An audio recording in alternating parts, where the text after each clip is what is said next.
a gente tem a referência de que quando a gente fala do futebol, a gente precisa ter uma compreensão da racialização do esporte, dentro de um momento onde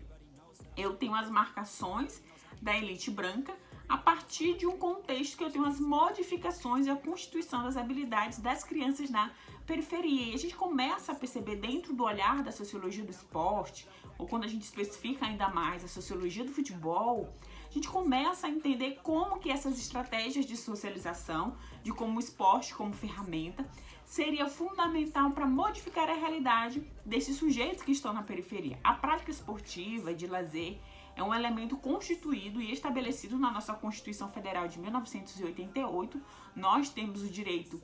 à prática do lazer e do esporte. E quando a gente evidencia esse contexto da utilização do futebol de várzea, que é aquele que não está centrado nos grandes clubes de futebol, né, dentro do contexto contemporâneo que a gente fala, mas que estão ali nas comunidades, e as crianças, especialmente os meninos, e a gente também precisa pensar esse processo de generificação da modalidade esportiva. Embora a gente tenha mulheres que praticam a modalidade, a gente tem uma visibilidade desses sujeitos que vivenciam e executam a modalidade esportiva futebol. E dentro desse contexto mais amplo, o que a gente tem que levar em consideração também? Quando a gente foca o elemento do futebol como um aspecto de ascensão social, a gente tem que levar em consideração o aspecto econômico da exceção. A construção argumentativa de que os sujeitos que vivenciam a prática esportiva terão uma ascensão econômica é uma construção que é marcada quando nós visibilizamos os sujeitos, os jogadores, que conseguem furar a bolha e ser reconhecidos como potencialidades de tratamento,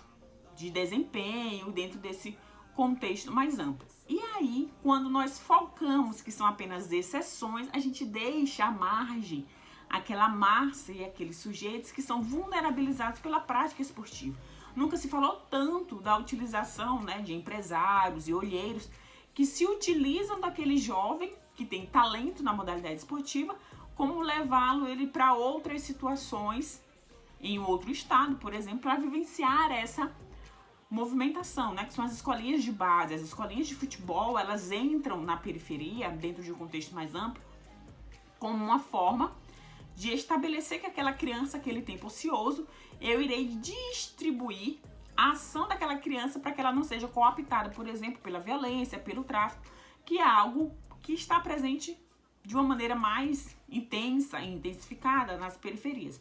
Mas só o esporte pelo esporte, ou a prática esportiva pela prática esportiva, ela não é o único elemento da ascensão social ou do reconhecimento, ele é apenas um. E quando a gente fala de políticas públicas, a gente precisa levar isso em consideração também dentro desse processo de construção.